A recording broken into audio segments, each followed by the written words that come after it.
ஆனா என்ன நீங்க இப்படி ஒரு ப்ராடக்ட் இருக்குன்னு தெரியாமையா பேபியை வெளியே கொண்டு போது இப்படியே கையில வச்சுட்டு இருக்கீங்க. இப்படி வைக்கிறதுனால பேபிக்கும் கம்ஃபர்டபுளா இருக்காது, உங்களுக்கும் கை வலிக்கும், பேபிக்கு பாடி பெயின் ஏற்படுங்க. ஸோ இந்த ப்ராடக்ட்டை வாங்கி நீங்க யூஸ் பண்ணுங்க, பேபிக்கு ரொம்பவும் கம்ஃபர்டபுள். இதாங்க நான் சொன்ன பேபி ப்ராடக்ட். பாத்துருமா இந்த ப்ராடக்ட் எப்படி ஃபிக்ஸ் பண்ணலாம்னு பார்த்தலாம். ஃபர்ஸ்ட் இதை ஃபிக்ஸ் பண்றதுக்கு நம்மளுக்கு யாரோட ஹெல்ப்பும் தேவை கிடையாது. ஸோ நம்மளே அதை வந்து ஈஸியா ஃபிக்ஸ் பண்ணிக்கலாம். வெல்க்ரோ இருக்குல்ல, வெல்க்ரோ ஸ்டிக் பண்ணிட்டு பேக்ல இந்த லாக் இருக்கு, இந்த லாக்கை போட்டுருங்க. ஸோ அதுக்கப்புறம் உங்களோட ஒரு கையை மட்டும் உள்ள விட்டுட்டு அதுக்கப்புறம் பாப்பாவை நீங்க உள்ள உட்கார வச்சுருங்க. உட்கார வச்சதுக்கு அப்புறம் நீங்க இந்த கையை உள்ள விட்டுட்டு பேக்ல ஒரு சின்ன லாக் இருக்கு, இந்த லாக்கை போட்டுருங்க. இது எதுக்கான்னு பாத்தீங்கன்னா இது வந்து ஓப்பன் ஆகாத இருக்கும். ஸோ அவ்வளவுதான், சிம்பிள்.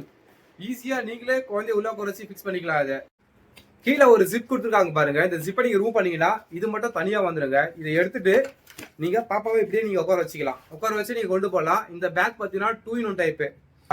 ஏஜ் கெப்பாசிட்டி பாத்தீங்கன்னா இந்த பேபி பேக்கை 3 monthல இருந்து அப் டு 3 years வரைக்கும் யூஸ் பண்ணிக்கலாம். வெயிட் கெப்பாசிட்டி மேக்ஸிமம் வந்து 20 kg யூஸ் பண்ணிக்கலாங்க. ஒவ்வொரு பேக்கோட குவாலிட்டியை பொறுத்து இருக்கு. இது வந்து ஹெவி ஃபேப்ரிக்ன்றதுனால நீங்க மேக்ஸிமம் 20 kg தாராளமாக யூஸ் பண்ணிக்கலாம். ஸோ இந்த ப்ராடக்ட் உங்களுக்கு வேணும்னா மறக்காத நம்ம முடிச்சு ஷாப்புக்கு விசிட் பண்ணுங்க. அப்படி இல்லைனா கீழே நம்பருக்கு கால் பண்ணுங்க, பிரைஸ் டீடைல்ஸ் சொல்றோம். ஸோ நெக்ஸ்ட் வீடியோல பார்க்கலாம். பாய்.